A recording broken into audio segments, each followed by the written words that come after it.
Um, but with us is Amy Adams, based down in Wales. I'm saying down because I'm based in Scotland.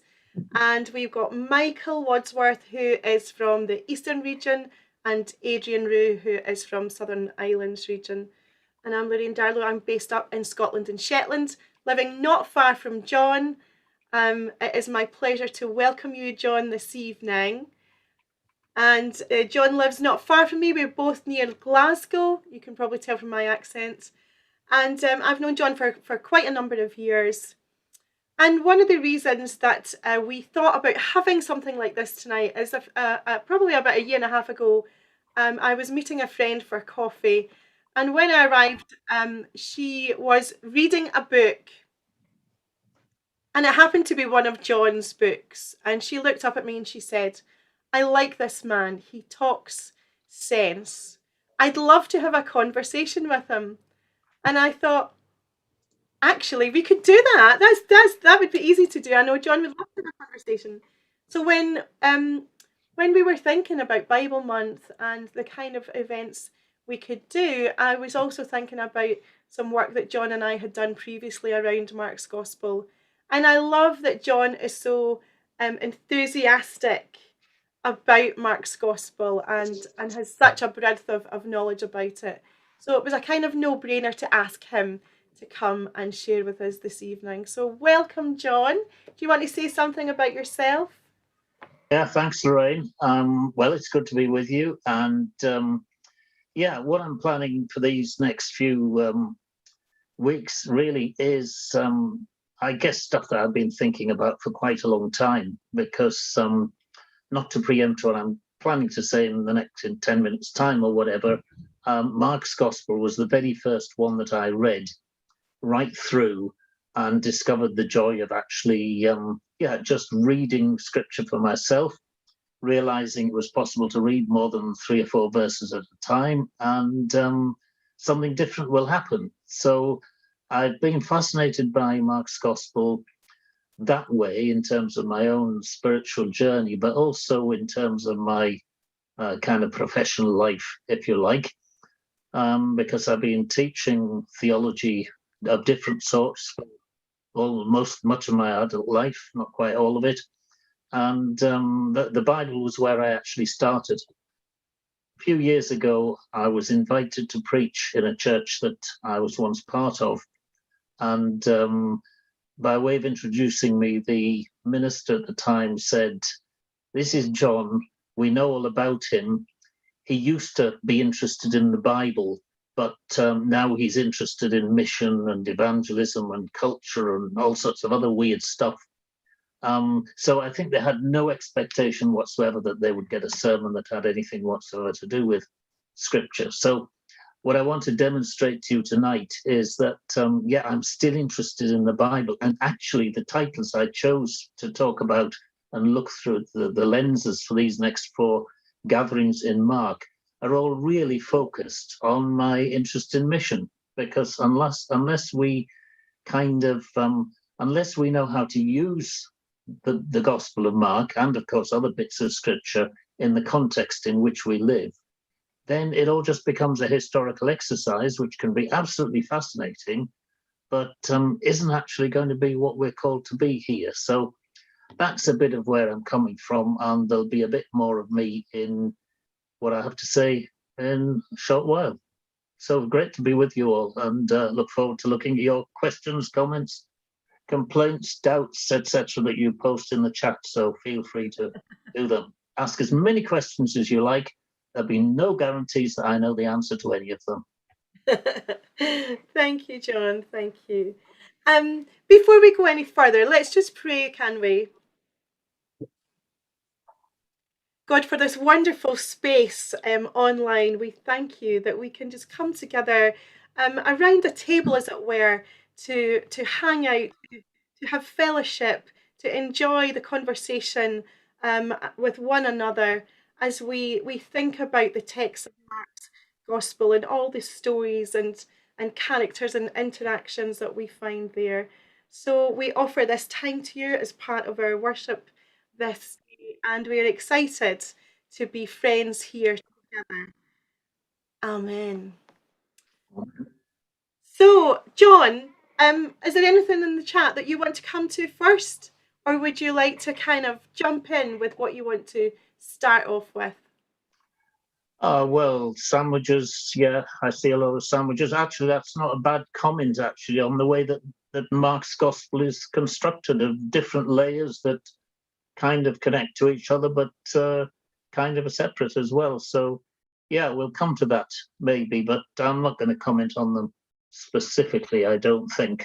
I'm glad that people have got into the notion of putting stuff in the chat, though, so that's excellent. Yes.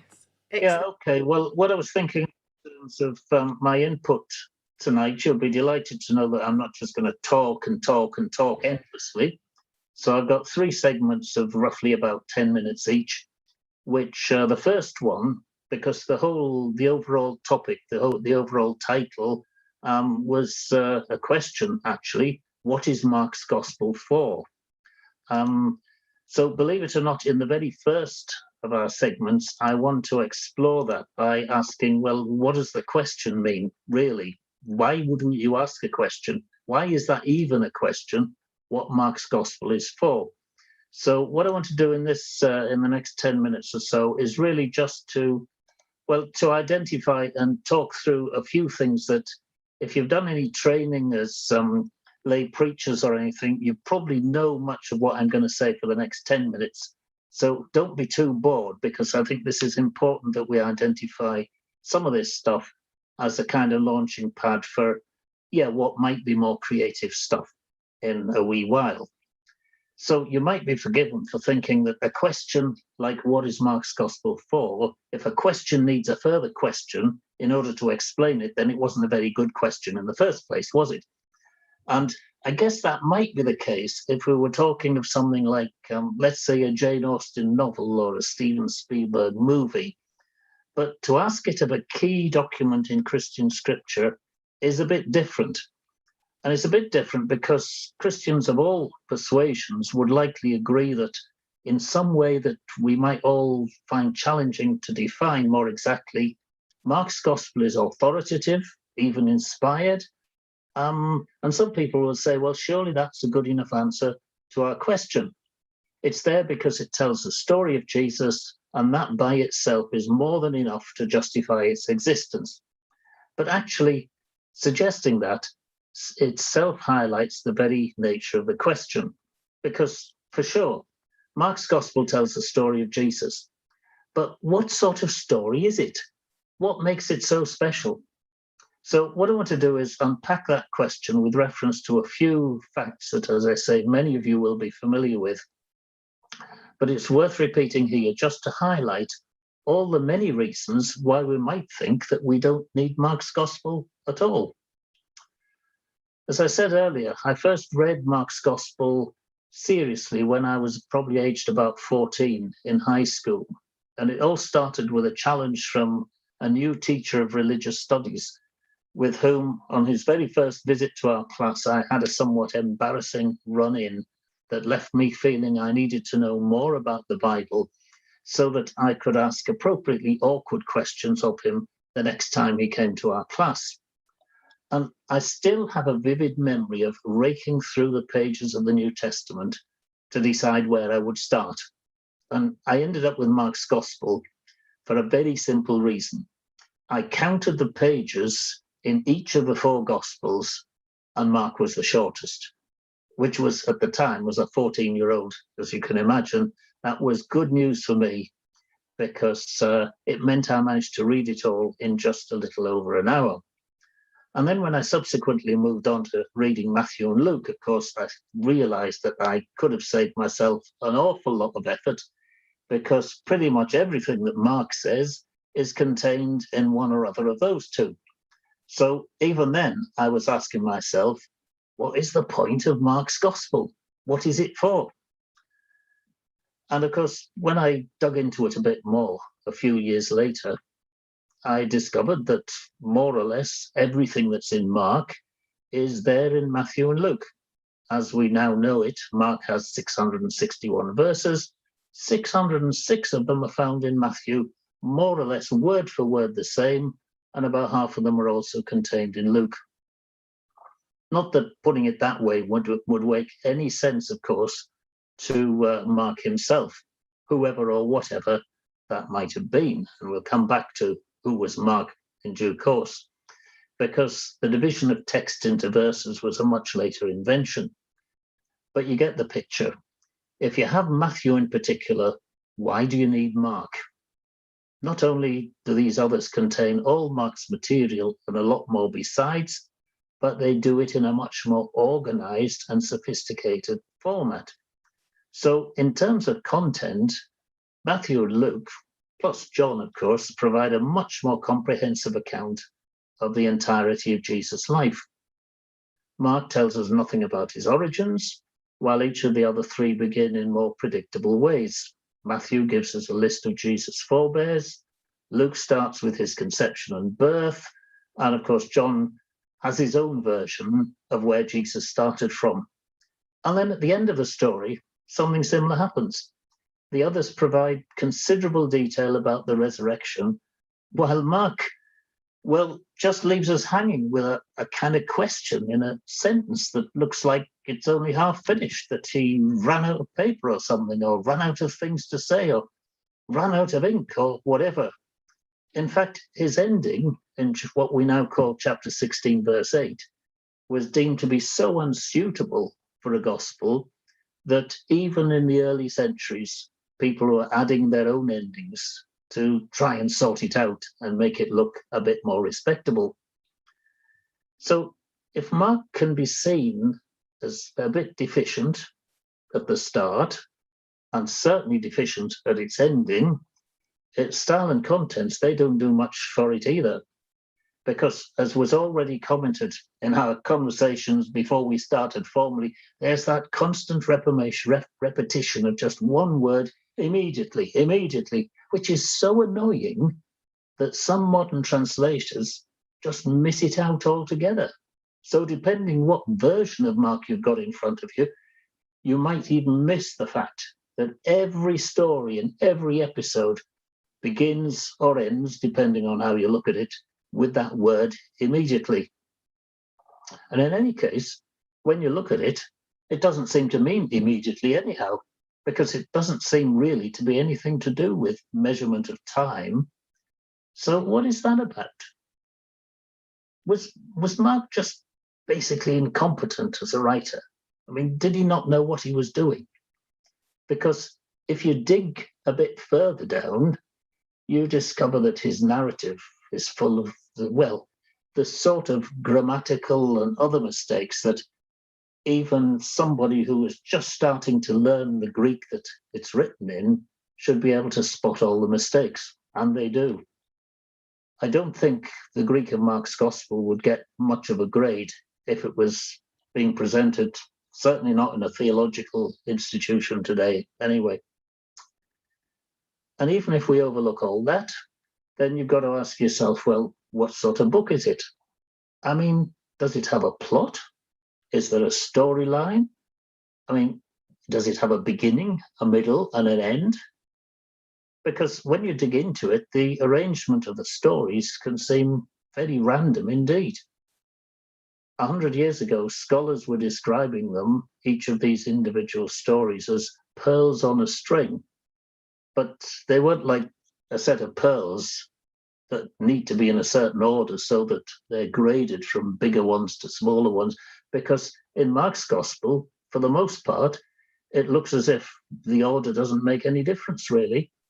And if the string had snapped and the pearls of wisdom all fell off, you could almost put them back in any order that you choose, which, of course, is more or less what the other two Gospel writers did with them anyway, because they don't consistently follow Mark's order, but they rearrange the various episodes to suit their own understandings of what Jesus was and what he did and taught.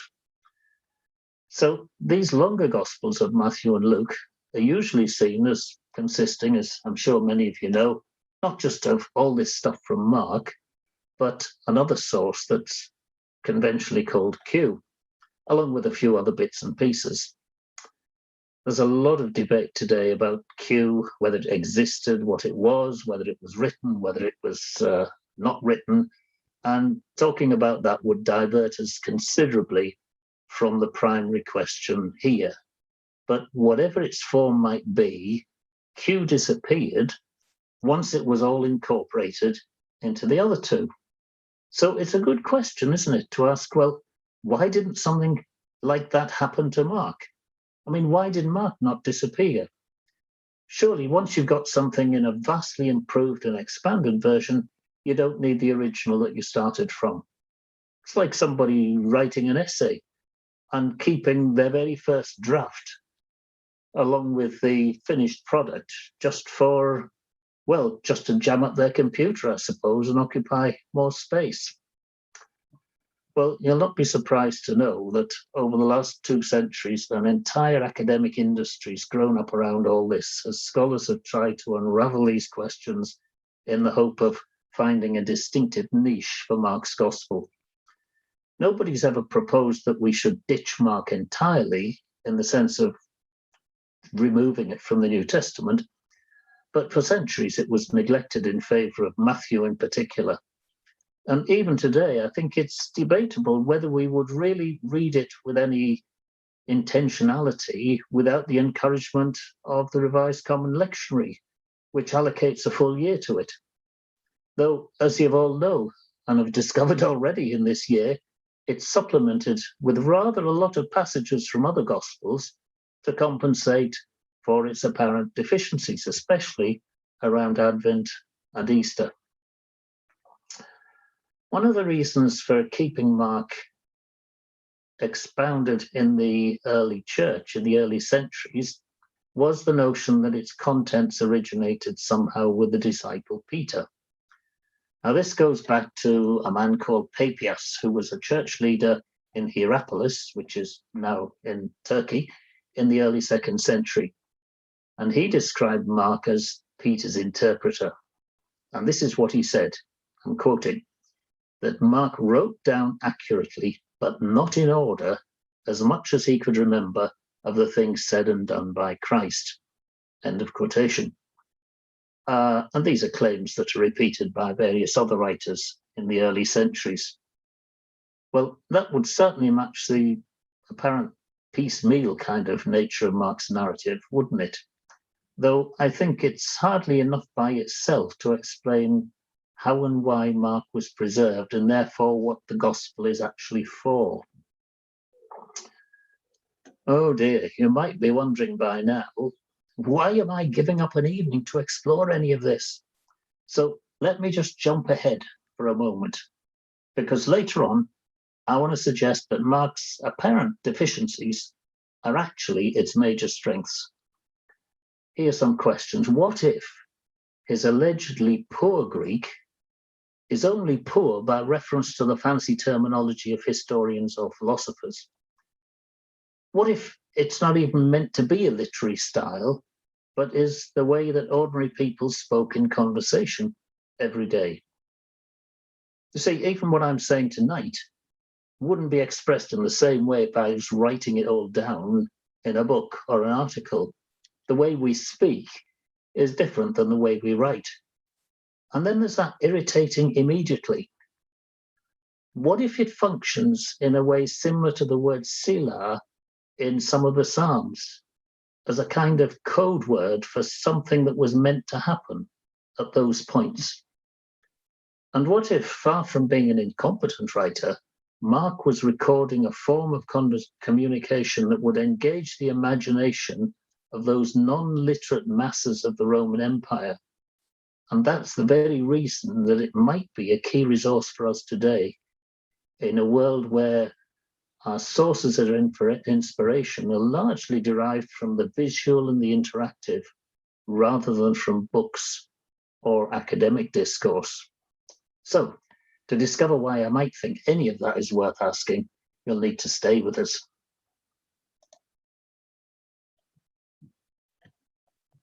Over to you, Lorraine, or whoever. Thank you, John. It's fascinating.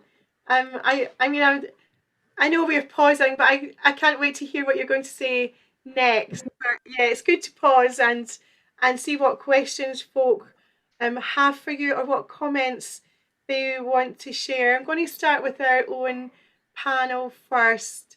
Adrian, Michael, Amy, anything that you want to kick us off with in terms of comments from what John shared there, or questions?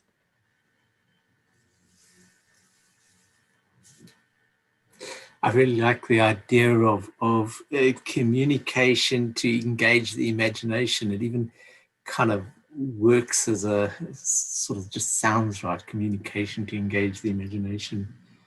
But particularly as you spoke about it as being a way of engaging with, I think you said, folk who are generally non-literate. I'd love to hear you say a bit more about that, and how does that tie to your to what you're saying about it being the Greek being poor by comparison? Yeah, I'll stick with non-literate in today's world, because I want to say a lot more about that in the Roman Empire shortly. Okay. I mean, I think we're in a very interesting situation we're talking actually worldwide culture today, as well as our own westernized cultures, where in the West anyway, at least, people are almost 100% literate, in the sense that we all know how to read and write. And yet so many people, growing numbers of people, arguing that arguably the mainstream of the wider culture is what we might call non-literally, they don't function in a literate kind of way. It's almost as if we take all our information in. Well, I mean, we're doing it tonight. Much of what we're taking in here is what we're seeing on a screen, and part of the experience will be, now this is difficult to get through a screen, will be body language and image and so on, and tone of voice. And while we'll consult the chat, which I'm doing now just to look at what's there, we are much more likely to take in our basic information through, social media, for example, which is a kind of paradoxical thing, because on the one hand, we are writing words all the time, but on the other hand, it's the images that social media that really make a difference. And our news tends to come in sound bites.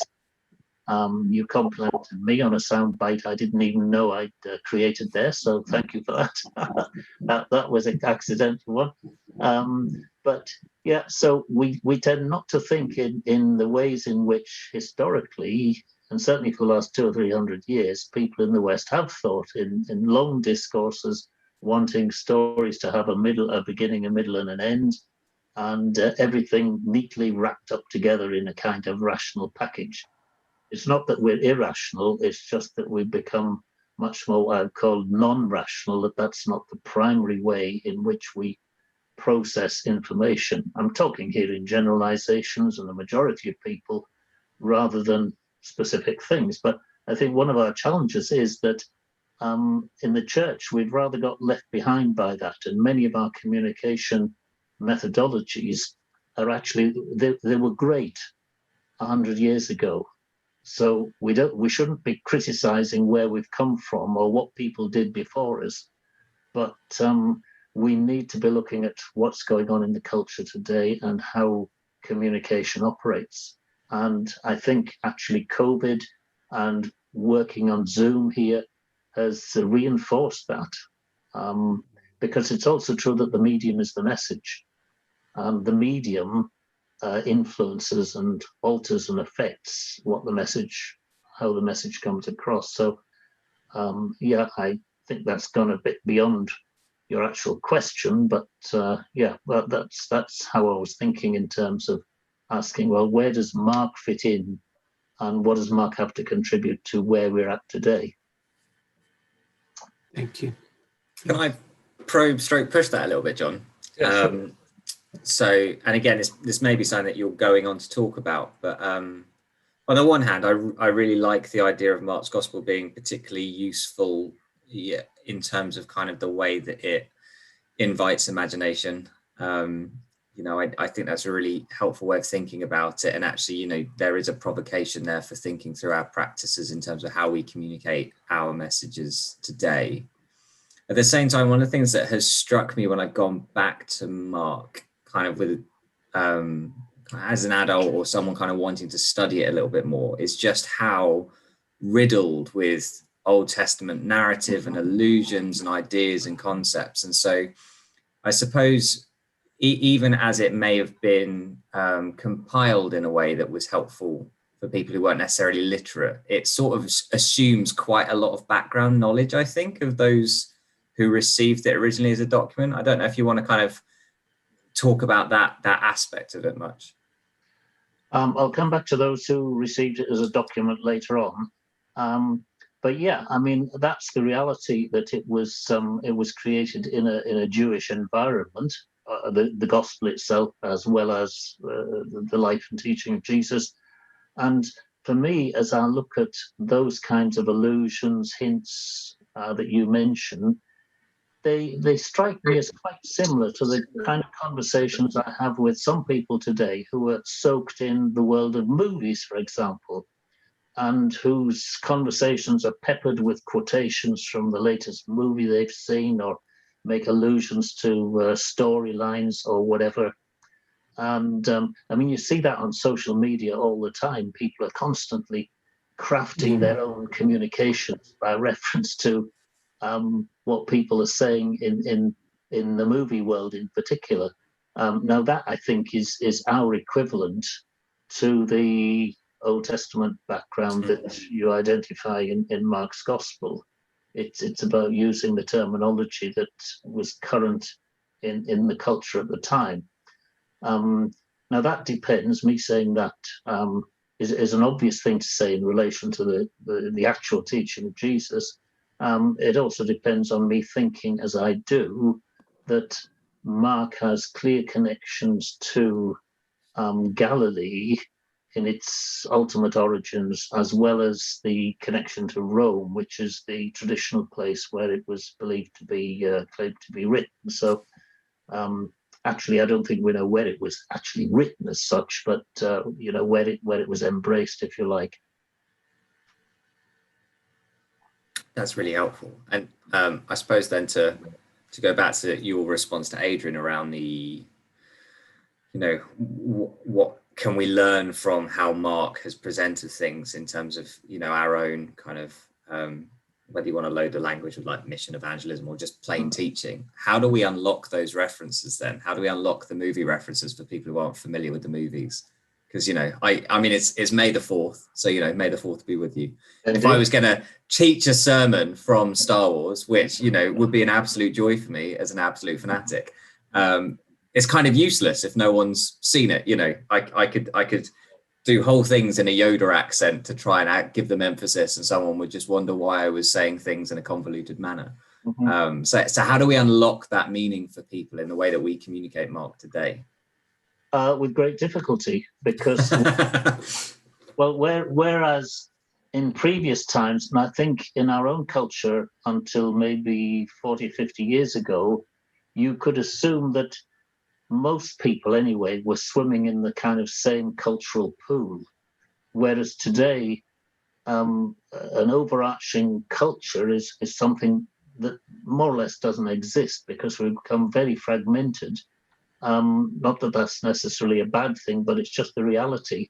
So that the culture of where I'm sitting here in north of Glasgow is actually completely different than the culture where Lorraine is sitting, even though, as she said earlier, we're maybe 30 miles distance or something.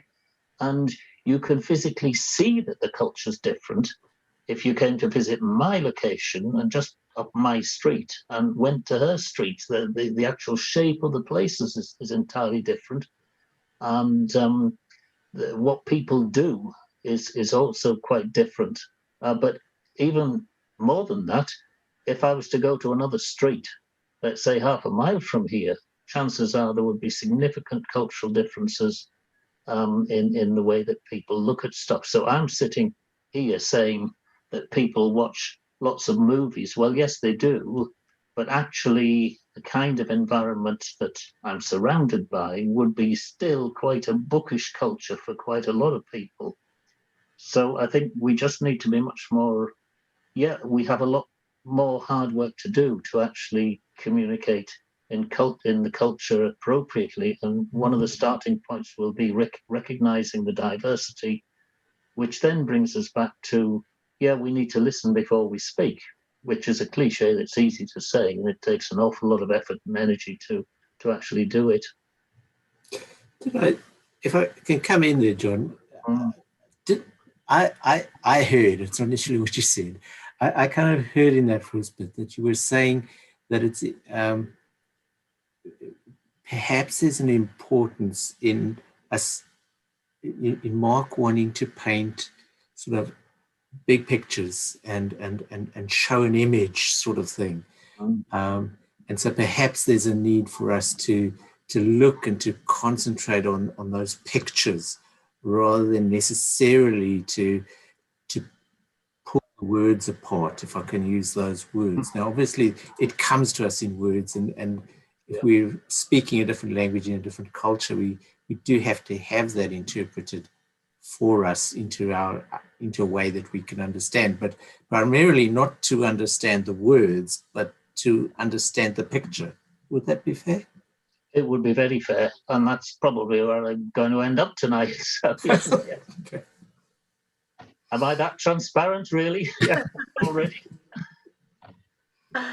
Yeah, I'll share a brief story with you. Adrian has put in the chat probably his favourite sandwich, being that text in Mark 5, which is the healing of the woman with the issue of blood and Jairus's daughter. And that's one of the passages that stand out to me from Mark. And it goes back to kind of what we've been talking about movie and story within story and that kind of stuff. Because for me, most of my teaching around Mark has been with children and young people. And one of my techniques in using Mark has always been to kind of reenact the story. And have people involved in the story to kind of live it out and feel it and smell it and all that kind of stuff that you would do with children and young people. And I remember us doing this text many years ago, and we were doing that. We were reenacting kind of movie style this text, and we got to the bit where Jesus had told the woman she was healed. And we went, pause, and we paused it like we would, a video. And I said, I wonder why Jesus told the woman she was healed, because she already knew she was. And this 5-year-old child, little girl, who's a young woman now, so it was quite a few years ago, she said, oh, that's just so everybody knew they could be friends with her again. Moving on, it was like a passing comment.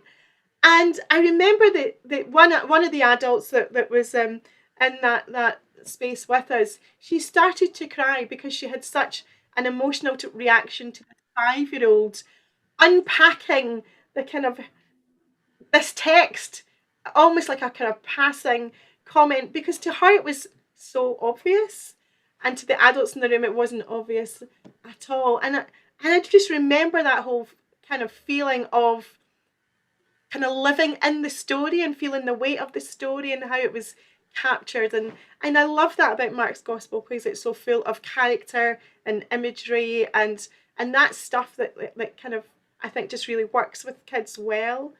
But such a kind of powerful memory I've got of that text because of what happened, and what that kind of child carried with that kind of experience. Awesome. I just offer that as a wee story. Mm-hmm. And I'll lead into what John's going to bring us next. Okay, thanks, Lorraine. Well, I think where I want to go next actually is back to that historical and social context of the Roman Empire in the first century. You'll all be familiar with that television program that is called Location, Location, Location. Well, in anything to do with the Bible, it's all context, context, context. And one of the things that distinguishes us from many previous generations is an awareness of the fact of these many different cultural contexts in which we live. I remember something like 30 years ago coming across a book by Charles Keating called Who We Are is How We Pray. And you could write a book today called Who We Are is How We Deal with the Bible.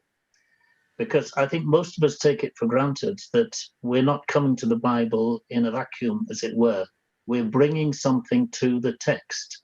We're bringing our own life experience, our expectations, and for good or ill, that's likely to influence what we think we find there, if only because it determines the sort of questions that we ask. I think it's fair to say, it's a generalization, obviously, that men have a tendency to ask different questions than women. Children bring a different perspective again, and then the whole wider cultural environment in which we live also affects what we think we might find there. Now, we could go down a kind of hermeneutical rabbit hole on that one and ask how the intention of the author relates to the perception of the reader. And that's definitely a reasonable question. But I want to ask a different sort of question about the Gospel of Mark, because behind the language of authors and readers, there's an even more fundamental assumption, and that is the assumption that the Bible is a book. Now, of course, we all know it's not that simple, and we might qualify that by saying, well, it's actually a collection of many different books. But what about the very notion that it's a piece of literature, which brings with it a whole lot of baggage about what we're supposed to be doing with it? When you think about it, the reality is that our experience with the Bible, the fact that I can have one sitting in front of me and there it is in a book and I could open it and I could read it, is actually quite anomalous in the grand scheme of Christian history. The vast majority of Christians at all times and places have encountered the Bible not as literature and certainly not as something they might themselves read, but as story and therefore as performance. Now, in our own bit of the world, and increasingly we're discovering this is true also of East Asia, writing in some form first emerged more than 5,000 years ago with the civilizations of ancient Mesopotamia, Egypt, and so on. And they amassed vast libraries, famous libraries. So it's not too difficult for us to assume that their way of processing and sharing information wasn't too different from the media that we're familiar with today. Almost without thinking about it, we tell ourselves that their styles of writing might be primitive by today's standards. They wrote on clay tablets and painted pictures on walls. But apart from the materials they worked with, the authors of their works were doing pretty much the same thing as we do today with computers and printing press, weren't they? Well, actually, no. And it doesn't have anything much to do with their primitive writing materials. Because the reality is that the people who left us those kinds of archives were very much in a minority. They were the elites of their day. They were people with particular opportunities that often depended on their parentage, social standing, all this kind of stuff. But most people, for most of history, haven't been literate in the sense that we would understand it. And actually, until the invention of the printing press, there was little chance that they ever would be. It's easy for us to look at the archives of ancient Greece and Rome and imagine that by the time of the New Testament, things had changed. It's certainly the case that education was booming, and the schools of philosophers and rabbis and so on had no shortage of students. But as far as we can tell, and it's always a dodgy business trying to get statistics from 2,000 years ago, but as far as anyone can tell, even in this, what looks like a highly literate culture of ancient Greece and Rome, literacy was probably not more than about 10% of the population. And even then, for many people, being literate often seems not to have amounted to much more than being able to sign your own name. Because most things that most people learned about was communicated to them orally. We see that in Paul's letters, for example, which we have them committed to writing, and they were committed to writing so that they could be communicated to communities far removed from where he was. But when they arrived at their destination, their recipients didn't read them. because most of the recipients couldn't have read. They heard them. Paul actually gives instructions in several places that his letters were to be read out, that the recipients would hear them rather than read them. And at the beginning of Revelation, we have this remarkable statement that blessed is the one who reads aloud the words of this prophecy, and blessed are those who hear. So if we take that seriously, the way we read the book of Revelation, we're not going to get any blessing from it, because we typically wouldn't hear the words read, and we certainly would be most unlikely to read them out aloud ourselves. But when you think about it, there was nothing unusual about that. Think about the Ethiopian whom Philip met traveling across the desert. They would never, ever have had a conversation if the Ethiopian had been doing what we do and reading it in our heads, as it were, silently. It was because he was reading it out aloud that the conversation happened. And much later on, Augustine has an interesting snippet of information that he once saw Ambrose apparently reading his Bible, but it was all in silence. And he couldn't understand why there were why he couldn't hear it, why Ambrose wasn't reading it out loud. So the least we can say is that these guys didn't read their Bibles the way that we do. And of course, we know that later on in the Middle Ages and onwards, people encountered the Bible not only by hearing it, but also by seeing it in depictions of stained glass windows and so on. The point I want to make is that the environment that produced the New Testament was, for all its literary prowess, essentially an oral culture. And that, I think, was especially true of early Christian culture. Remember that St. Paul points out that not many of you were wise, not many of you were influential or of noble birth. He could have added, not many of you know how to read and write either. So how do you learn anything in an oral culture? Well, to some extent, it depended on the nature of the information. In the Roman Empire, the communication of information by the civic authorities, governments at local as well as national and international level, was really important for the cohesion of society. And this was typically the job of messengers who operated, let's say, a bit like the town criers that we might be more familiar with. They were responsible for informing the general public of local and international news, and they operated throughout the empire. And then there was also what you might call non-official news and information, in the sense of non-governmental news. And this was transmitted by storytellers. There's loads of evidence of the different types of informal storytellers, not dissimilar to what we might find today. There were street performers, male and female as well, who were essentially what you might think of as entertainers, but the entertainment focused on their stories. There were definitely specialists in religious stories who might be attached to temples or synagogues, and some of them became quite famous. They were just so good at it that they had a reputation and became recognized figures in their own right. And then there were the informal but really influential storytellers, mothers and other women who told stories to children, either to socialize them or to frighten them, or sometimes both. So since storytelling performance was absolutely everywhere in the ancient world, we can be pretty sure that it would be an important part of early Christian experience. In this world, stories are handed on from one generation to another. They were learned off by heart as you heard them repeated, and in the process, they were often refined and expanded. Now, such stories could be written down, but the written versions stood alongside the spoken versions, and the storytellers regularly told their stories without any reference to, and sometimes without any knowledge of, the existence of written versions of them. We know for certain that such storytellers operated around the synagogues and the wider Jewish community, so I think it's a pretty reasonable assumption to suppose that this practice would be adopted among the first Christians as they heard and shared their own stories of Jesus. So this assumption that I'm making, that the Gospel of Mark is distinguished from Matthew and Luke by being rooted in the traditions of performative storytelling, also incidentally correlates with what we know of the circumstances in which the early Christians met and the shape of their gatherings. The evidence we have from other parts of the New Testament suggests that a typical first century gathering would take place in a tenement where the workshops were at street level and the workers lived on the upper stories in relatively constrained circumstances.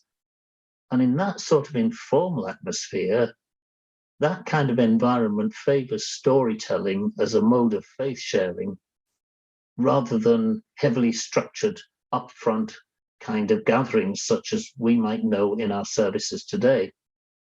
And when you put that alongside the description that Paul gives in 1 Corinthians 14 of a typical gathering in which all those present might have something to share and contribute, and put that alongside everything we know of the early Christian communities that suggest for the most part, not entirely, obviously, but most of them, by which we almost certainly mean 90% plus of them, were part of non-literate people groups who would have neither an interest in written texts nor the ability to either finance or their production or keep them in a safe place. The obvious conclusion to draw from the wider culture, quite apart from any insights from the New Testament itself, is that storytelling and performance would play a significant part in learning about Jesus. That's what Lorraine said in a much more interesting way, isn't it, a few minutes ago? But for how that might relate to our understanding of Mark, stay tuned, and we'll come to that shortly and later on.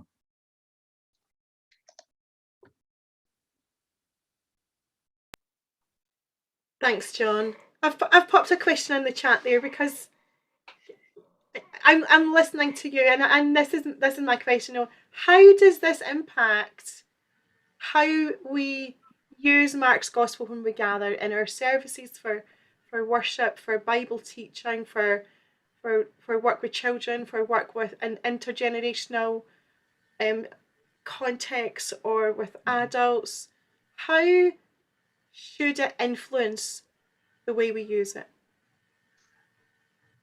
Well, actually, I think I would be hard-pressed to improve on what you said like 15 minutes ago or whenever it was about what you did with a particular set of stories, because I think story in itself invites us into the narrative. And people naturally identify with it. I think that's one of the reasons that movies, for example, or TV series, particularly those that have multiple installments, and that's why they're so popular today, because we see ourselves reflected in them, and intuitively, without thinking about it consciously, we ask ourselves, well, which one is me in that story? Or how do I fit into that story, or whatever. So I think creating an environment in which those kinds of questions are asked, and in which people can step into the story, if you like, is really important. And in my experience, I would say I can think of actually many occasions when doing what you described, or the same kind of thing, but doing it with adults, has actually been warmly welcomed by adults. And I'm talking now quite often people who trendy people look at, well, they're out of touch, they're out of date, they're too old to change, whatever, actually love that kind of thing. Because I think we've become we become almost too kind of cerebral for our own good, I think, and have assumed that too many people. Now there are people who like arguments about A plus B always has to equal C and so on. And there are people who like to go to the far end of everything in terms of historical detail and whatever. But they're a minority in the population. There might be a majority in some of our churches. And if they are, that would be one of our major missional challenges, I think. Mm-hmm. So yeah, there's a whole lot there that we need to unpack and think about. What does it mean to invite people into a story, given that we watch television programs and automatically put ourselves in the story? So what is it that's going on in church circles with the greatest story that's ever told, if you like, and we don't automatically do that. Yeah. John, can I ask? There's part of me that really loves what you and Lorraine have just said, and there's part of it that I'm wondering about because it's also not just a story, and presumably it was written and recorded with a purpose, and so do we have to worry if we treat it as a story that we might not get to that purpose, that underlying reason? There's a kind of a, if I was telling my children just a story, I wouldn't worry too much about the accuracy or that sort of thing. I'd want the story to be engaging and nice. But somehow I expect more from a piece of scripture. Maybe sometimes we need to adjust our expectations, do we? Okay. I want to say something about the very opening of Mark's story, Mark's gospel, in a while, because I think Mark intentionally invites us into the story, and I think we can sometimes get diverted by bringing a mindset to stories that are not a storyteller's mindset, if I can put it like that. And a good example of that would be that Mark has two versions. We've already had sandwiches and so on mentioned here. Now, people can go down the rabbit hole and do as to, okay, so why does Jesus feed 5,000 and then 4,000? Did Mark get it wrong? Was it two separate occasions? Was it the same occasion described in different ways and so on? When actually that is how story operates, with recycling revisiting the same kind of themes and images and the same stories, if you like, in a way applying them in different kinds of contexts. When I say applying them, I mean telling them, really. I think that maybe is one of our problems, is that we do want to apply a story in the sense of telling people what it means. Whereas actually, I mean, I'm always struck that, I mean, one of the grumbles that people have about Jesus is that he never tells anybody what anything means, doesn't even tell them what it's supposed to mean, or what it might mean. He tells stories, and he occasionally asks them questions, but the questions are usually questions about something that's happened or a story that's been told. So we get to the middle. I don't want to drift over into next time's topic, which is discipleship, which maybe addresses some of your other questions, actually. But, he gets to Caesarea Philippi with Peter, and he kind of digs him in the ribs and says, well, what do you think about this and how about that? And no doubt reminds him of things that he'd seen and healings that had happened and so on. And he just tells stories and then now and again asks leading questions. What do you think about that? Do you remember what happened back there?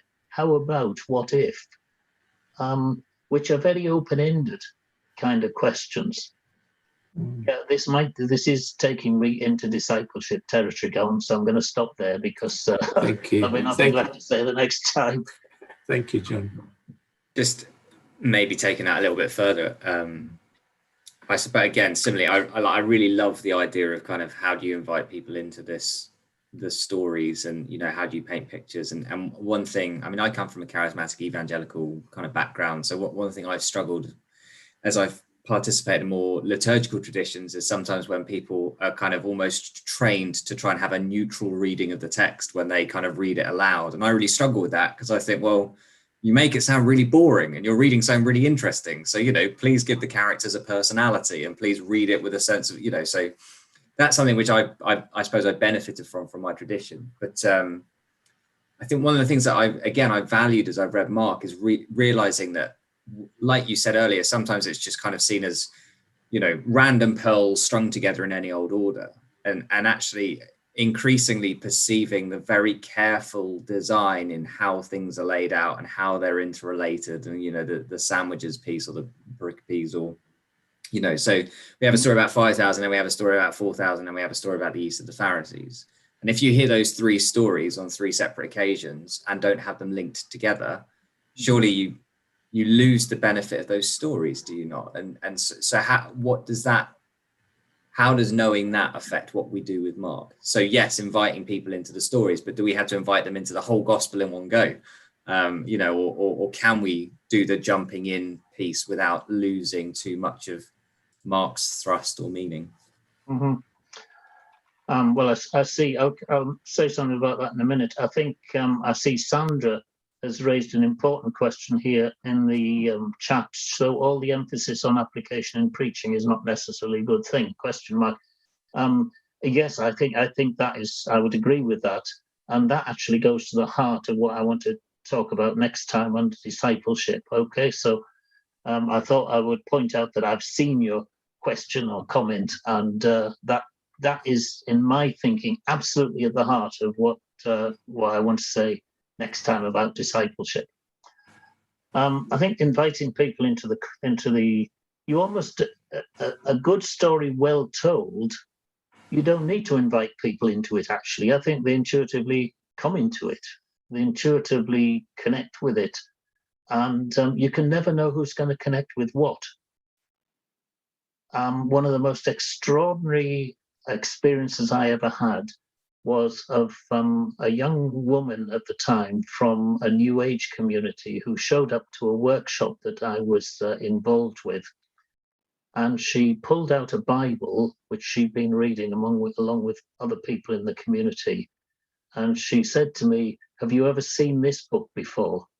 And I tried to conceal my excitement, obviously, but we got over that hurdle. And anyway, her story was that the leader of this community had one day just produced a box full of Bibles and said something like, "We've read everything else, we're going to start on this now." And so they did. And when she got to the book of Numbers, her life was absolutely transformed. Okay. Now, I don't know what happened the last time any of you read the book of Numbers, but, you know, it's just like lists of names. Mostly, anyway, a few other bits and pieces in it. But this is what she said. She said, "This is the story of a whole community, continuity from one generation to another that found meaning and purpose in life. I need to know who they are because I want to be part of that community." Now, I would never in a million years have thought that the book of Numbers was an evangelistic tool. I'm sorry. But you have no idea where people are going to come into it. But you see, if I'd met her earlier and said, "Whatever you do, don't start at the beginning of the Bible," would she have come to faith? Well, that's a silly question in a way, but you get the picture. So I think we need to, our calling, really, my calling anyway, I'll not impose it on the rest of you. My calling is to put the story out there, the story of Jesus, and create spaces for people to respond to it in whatever way seems appropriate, and to be alongside them to prompt them with, "So, hey, have you thought of this, or what about that, or something else?" But yeah, and see what happens. And all I can say is, if that can happen with the book of Numbers, it can definitely happen with any book, any bit of the story of the Gospel of Mark, that's for sure.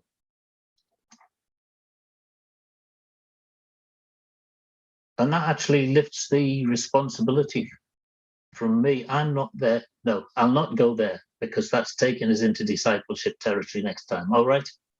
Although you'll have to join us then. Yeah. Not wanted to preempt what you're going to say about that, but I expect one of the things that you kind of said in that last chunk of input was that struck me was this idea of you could become known as an eloquent storyteller. Like, you know, there is such a thing as a good storyteller and a bad storyteller, or better storytellers and worse storytellers. And actually, what does that look like then for us to invest time in the craft of storytelling and story sharing? And I think actually maybe some of that relates a little bit to what Adrian was saying as well about kind of some of the expectations of the Bible in terms of kind of not wanting to miss the details out. I did biblical studies GCSE, and one of the things I was tested on was my ability to retell one of the parables with all of the key details. Can I remember all the, because actually there was a recognition that the details did matter. If you lost some of those details, you might lose some of the meaning. And so I do think there's something about becoming acquainted well enough with the story, which is part of the skill. And then there's also something about being able to share the story in an enticing and engaging way, which is another part of the kind of the skill piece. And what does it look like to invest in those things as local preachers or as teachers or just as, people wanting to communicate Jesus? I think it means that we need to revisit what we think is appropriate training for almost everybody involved in this enterprise, whether it's what we do in a Bible study in a local church, or what we do in training courses for local preachers, or training courses for ministers, or anybody else that you can think of. And it almost certainly means spending less time splitting hairs over the details of difference between what Matthew did with Mark's narrative, or what Luke did with it, and how many verses come from Q, and who else did what, and how many angels dance on the end of a what's it, and paying much more attention to what sophisticated theologians would call the canonical context of these stories. What is the story supposed to be about, rather than I think we've inherited a sort of old-fashioned way of teaching anatomy, which in the past it was believed that you became a doctor by taking dead bodies to bits and knowing what was inside them. Nobody ever needed to put them together again, of course, because it wasn't possible. Anatomy is taught in a completely different way today, but I think we suffer from that sort of idea that you understand something by taking it to bits, and you don't really need to know how to put it back together again. And actually, to be honest, yes, in my world of theological education, people get PhDs for getting the Bible into more bits than anybody else thought was possible, So we need to challenge all this stuff. And I'm not the only one who would give that sort of response, incidentally, because in the next things I want to say, the first thing I've got is a quotation from somebody who, of course, surprise, surprise, I was going to say agrees with me, but I agree with him, actually. Yeah, I think, thanks, Joe. I mean, that anatomy example is really helpful, because I think that's where we go wrong in trying to take it apart and trying to keep taking it apart, and to hold that intention, I think, with the way Michael described it, realizing that the detail is there and the detail is important, but it's not important for a deconstruction of the text. It's important for this construction of the image, of the big picture that Mark is perhaps trying to paint. Thank you. Are we able to stretch the metaphor as well and say that maybe Matthew, Mark, and Luke have different bodies and therefore look slightly different, and roughly the same constituent parts, but maybe assembled in slightly unique ways? Because I think there is something as well about recognizing that. I spend a lot of time talking to those that I teach about, not that we can ever fully know, but trying to think about what the authorial intent might be. Why is this particular writer use this particular thing in this particular way? And recognizing that actually there are discrepancies between the ways that different writers use different aspects of the text, and to be okay with that, but to let that provoke our reflective engagement, I suppose. Well, yeah, and I wonder whether we would, if we were like most Christians at most points in history, only getting in contact with these texts by hearing them, would what we call discrepancies be half so important as they look like they are when you read it and take it apart on a page? Because I do think you hear different things than you see. And I often wonder if Paul suffers from this more than the rest of the New Testament, of course. I often wonder if St. Paul was to come back today and listen to some of the sermons that I've heard, which split hairs over, he used the perfect tense there. Why did he not use the imperfect or the future? I mean, I think Paul would just shake his head and think, what are these people on about? You know, because most of his letters were not written in that sort of way. He was angry with everybody who he's writing to, for the most part anyway. So he wasn't he was much more focused on the big picture, the big message than the actual words. In much the same way as if I was to rake over the recording of what I've said here tonight, I bet I could pick out loads of apparent contradictions, if you like, or non sequiturs, or bits that I think, well, that doesn't make sense when you write it down, but actually, well, I hope it makes sense when it's spoken, because we do speak in different ways than we write, and therefore we analyze and look at things differently as well when we're. It's a difference about who's in control here, because when you hear something, when you hear a story, it's coming to you. This will make me sound very Bartian, but I'm not really. But it's coming to you as a word from outside that speaks to you. Whereas when you've got it in a text in front of you, you are in control of it, and you decide what the questions are going to be, as well as what the answers might be to them. So it's also about hearing as well as listening, and whether our ears are open to hear what God says, I suppose, is what I want to say eventually. Yeah. Yes. Yeah. One of the things I find unhelpful is when the differences between the Gospels are described as the difference between eyewitness accounts. Mm-hmm. For me, that hides the intentionality, I think, that Michael spoke about, that they were writing with a purpose, and they didn't write it in the way that they have simply because that's how they remembered it, or simply because they forgot a part or saw it differently or from a different angle, but most often because actually that best conveys the thinking or the thought or the idea that they're wanting to convey. Yeah.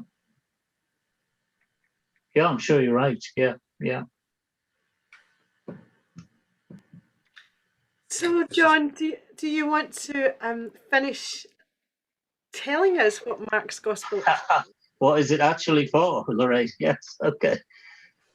Well, I mentioned somebody who I agreed with back there a minute ago. The person I want to quote from is a scholar called Tom Boomershine, who's held various posts at United Theological Seminary in Dayton, Ohio, and most recently was a professor of Christianity and communication. He also happens to be a Methodist, so I guess that commends him to you all as well. Now, he wrote an article entitled Biblical Storytelling and Biblical Scholarship, and this is what he writes. It's hard-hitting stuff. Historical criticism of biblical narrative, he writes, has been based on a false methodological assumption.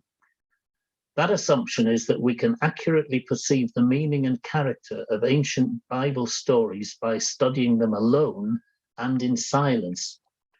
The discipline, he says, has been based on systemic media anachronism, in which we've uncritically read back into the ancient world the systems of meaning, production, distribution, and perception that have been characteristic of the media systems of document culture in the 18th to the 20th centuries. This false presupposition, he says, has systematically distorted our perception and understanding of the meaning and character of biblical narratives.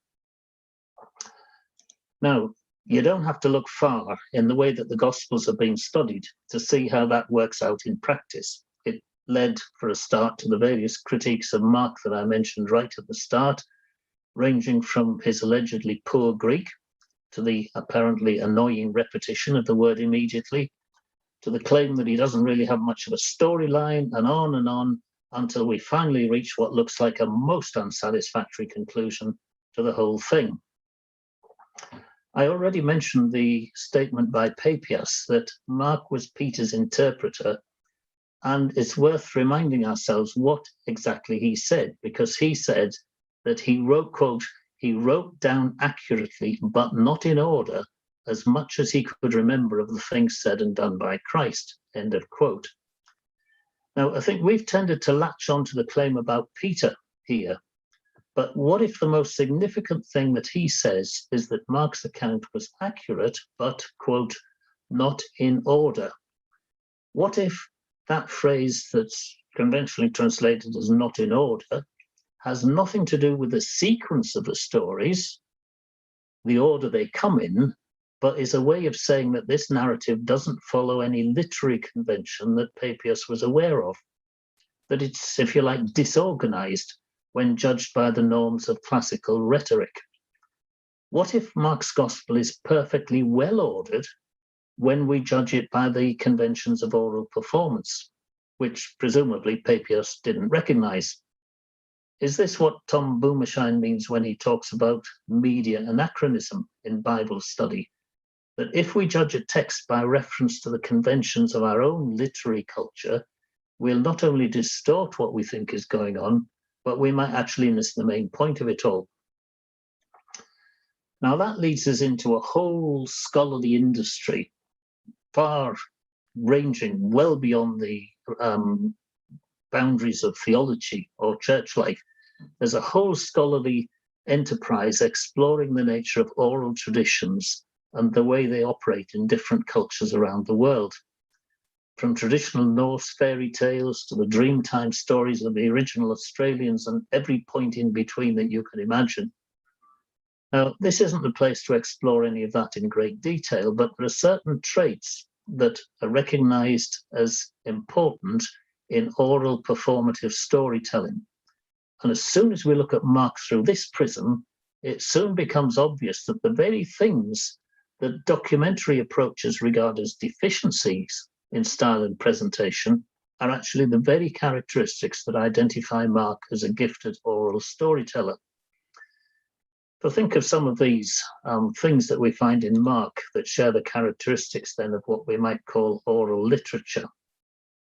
I noted earlier, and everybody knows, that it's the shortest of all the Gospels. But when we lay it against the oral literature of other cultures, it turns out to be pretty much the right sort of length for oral literature. It's the kind of length that anyone can learn it from just hearing it being performed. Then it also uses performance techniques so that each episode is described in short, simple sentences with a subject, a verb, and an object. And there's really a notable absence of lots of conjunctions, subclauses, and other complicated forms of expression. We also notice that the story grows organically. It develops in short snippets, so that teaching doesn't appear as a continuous discourse organized into topics or themes. That's what Matthew did. Instead, it's all embedded in short stories, which is exactly the way that oral cultures operate. And then there's the question of the plot, or non-plot, when you judge it by the conventions of literary processes. But Mark's narrative works in exactly the way that oral performance works, so that instead of a linear plot with a clear-cut beginning, middle, and end, the structure of Mark is, well, you'd call it cyclical, I guess, with repetitions and parallel episodes and revisiting the same kind of themes. Now, all of these things are the techniques that help performers as well as audiences not only to remember the stories, but also to have memorable ways that they can use to repeat them to others. When you think about it, that's how soaps are made today. So if you watch EastEnders or Coronation Street or any of these others on a regular basis, you'll recognize every single technique that I've just mentioned there. So let's take a look at some specific features of Mark to see how this works. Well, story has many advantages over abstract ideas, and we've already talked informally about some of those. And the most obvious of them is the way that a story invites us into it. In an oral culture, people are generally aware of there being a story that's bigger and more expansive than just our own little lives, that somehow or another our lives are an integral part of a much bigger story. We are, if you like, the most recent installment or episode of it. Right now, we're in the process of trying to reinvent or recreate the UK story into a new story, which hopefully our politicians hope that we will now buy into and see our little stories as part of this bigger story. Whether they're successful or not is another question. But I suspect that's a major reason why Christians today, who are far removed from the realities of the Bible's world, still find themselves drawn to it. I mean, it's a good question. Why do we still read the Bible at all, given that it's 2,000 years out of date? But we do so because it offers us kind of archetypal stories, if I can put it like that. We find ourselves in a world that's in some sort of consciousness that in some way this is the foundation account of our own stories. And I want to suggest that that's exactly where Mark both begins, and perhaps more controversially, I want to suggest that's where he ends as well. So we have the opening words, the beginning of the gospel of Jesus Christ. Now, of course, you and I read that on a page that immediately above that says at the top, this is the gospel according to Mark. So it's easy and possibly natural to assume that that first sentence, the beginning of the gospel of Jesus Christ, just means something like, well, you know, this is page 1, or this is where I'm going to start my story. And we might think in a purist kind of way, well, why would you say that? Isn't it obvious this is the beginning? It's the first sentence after all. And we know from the statement at the top of the page that this is the gospel according to Mark. I suspect that Matthew and Luke probably thought exactly like that. And they started their accounts of Jesus' life and teaching in a more conventional literary fashion. They went back even before his birth. In the one case, hundreds of years back to his forebears. In the other case, back to his conception. Now, we need to remember that none of the Gospels were written with the titles they now have. So the original Gospels, as written, didn't say at the top of the page, this is the Gospel according to Mark. So the first sentence was actually, in a sense, the title page of the Gospel. And that's really important. It's an importance that's multiplied many times over in oral communication. Those of you who are preachers, which might be the majority of you for all I know, you know and I know that the very first sentence you speak is key to what happens next. You either keep people alive and alert for the next 2 minutes, if you're really lucky, or they're turned off completely straight away. The first sentence is absolutely essential. And so Mark says, this is the beginning of the euangelion, the Greek word, which actually means good news. In context, the euangelion was news that would only be shared by a civic messenger making some special announcement about the achievements of the emperor, usually about battles or something else that the emperor, they were statements that would praise the emperor anyway. So right at the beginning, the choice of this word is more than just saying this is where the story starts. It's clear, first of all, that this is a story that might challenge the emperor's position by using that word euangelion, and by saying this is just the beginning of the euangelion, it invites the hearer to enter into the continuation of it, to reflect on the ongoing good news, indeed to see that as part of their own life and experience. So this is the beginning, this is the first installment, and you, the people who are hearing this now, you are the continuation of this story. It's not an abstract story that's independent of you and separate from you. And then, of course, it dives straight into the opening story as an adult Jesus captivates the imagination of these fishing community people with his description of the kingdom of God. And the story then just continues immediately, offering one glimpse after another of what this new way of being might look like, until it reaches its dramatic conclusion with 2 women running out of a graveyard speechless and afraid. Now, jump with me from the beginning to the very end. That thing with the 2 women running out, not knowing what to say and what to do next almost, from a literary perspective, this is a very inadequate conclusion, which is why efforts were soon made to tidy it all up by adding the so-called alternative endings, to make sure that later readers would get the right message, that they would know the resurrection really did happen. But as performance storytelling, I mean, can you imagine a better way to end? It's the sort of ending that's actually designed to continue a story, to create a conversation rather than closing it down. Because anybody hearing that would think, what happened next? Where did they go? How did it work out? It raises questions rather than giving answers. And you can just imagine the first audiences who, as I say, I think were probably in rural Galilee, being energized to continue the conversation. They identify with the women because wouldn't you be scared if you just had that experience that they had? That somebody you thought was dead wasn't there any longer, and then you see these characters that you're not sure whether they're angels or what they are, but they definitely spook you out. I mean, can you not imagine people continuing that conversation, asking what was going on, and then sharing their own reminiscences of Jesus, their own questions as well, for that matter, that might then, if somebody shares something really interesting that you've not heard before, then the next time the story is told, what you've heard will be incorporated into the ongoing story, because actually that's how oral performance works. So you can imagine new versions of the story emerging all the time.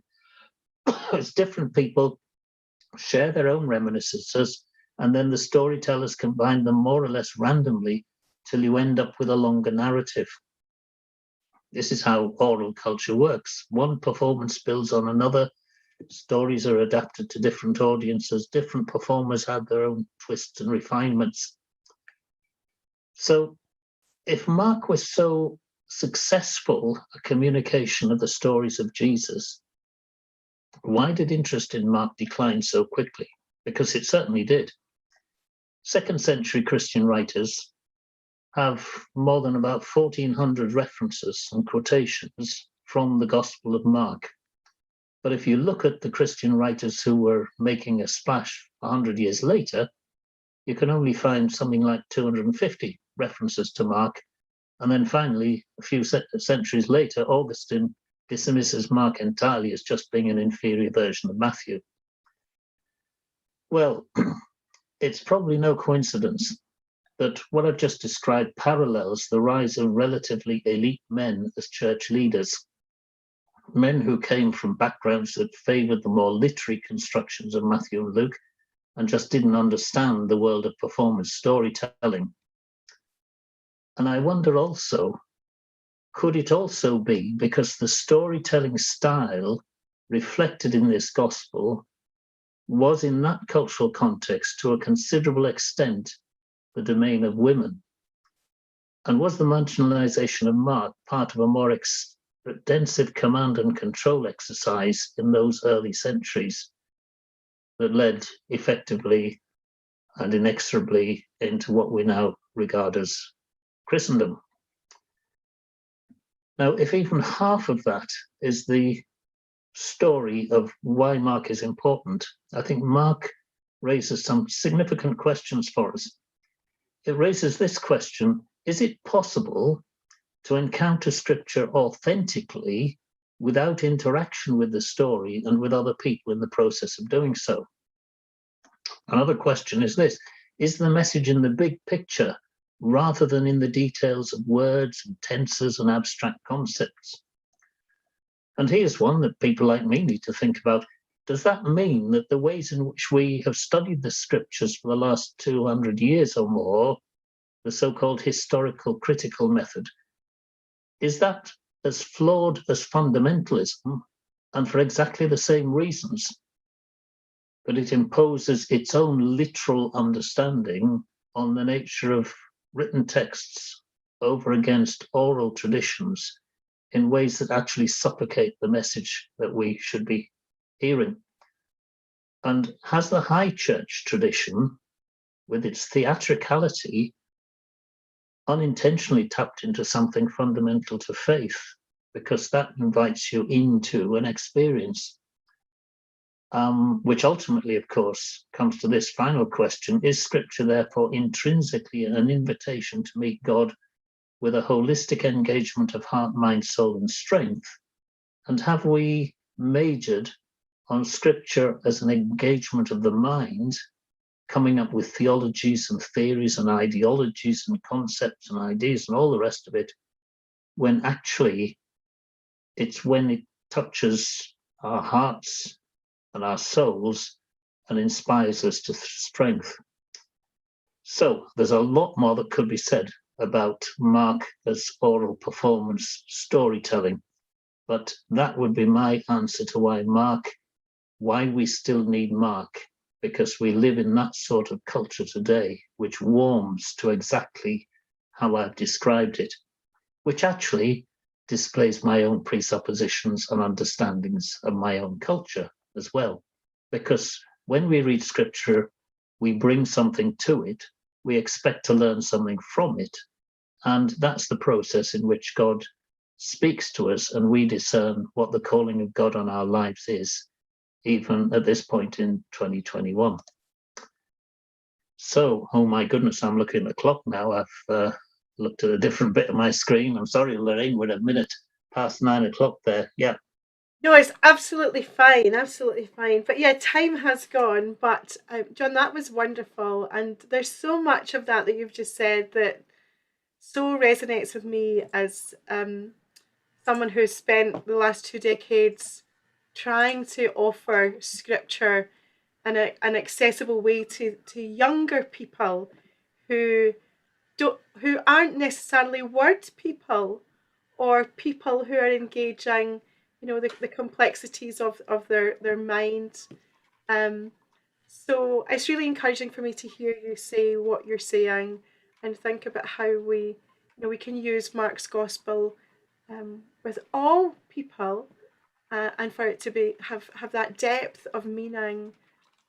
Yeah, I'm so looking forward to next week, and I think Next time, you mean?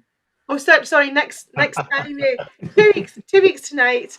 Yeah. I think if we were sitting around a dinner table right now, I'd want to pause to serve up some cake and coffee, and see where we were in the wee small hours. I think we'd still be talking. So thank you, John, for your contributions tonight. We really look forward to what's going to come next, and I wonder if folk might be interested in those questions that you had at the end. If you want to kind of pop them in an email to me, I will circulate them to folks in case they want to reflect on them a bit more between now and when we meet again. And just remind us what the second session topic is on. Discipleship. So what does it mean to be a disciple, I think is the question, which we'll start with the stories in the very first chapter of Mark's Gospel, and then unpack the journey of the disciples and reflect on what that's telling us in terms of discipleship today, or what we might be called to do, and what it would mean to empower other people to follow Jesus authentically as well. So that's what's in my mind. Actually, I think if you want to grab the save these chat comments, there are 2 or 3 there that I think we could come back to quite usefully in the week. So if we save them, that would be really helpful. Yeah. Absolutely. I'll save them and just pop them to you, John. Not a problem at all. Yes, so the next session is a fortnight tonight on May the 18th, same time, 7:30. So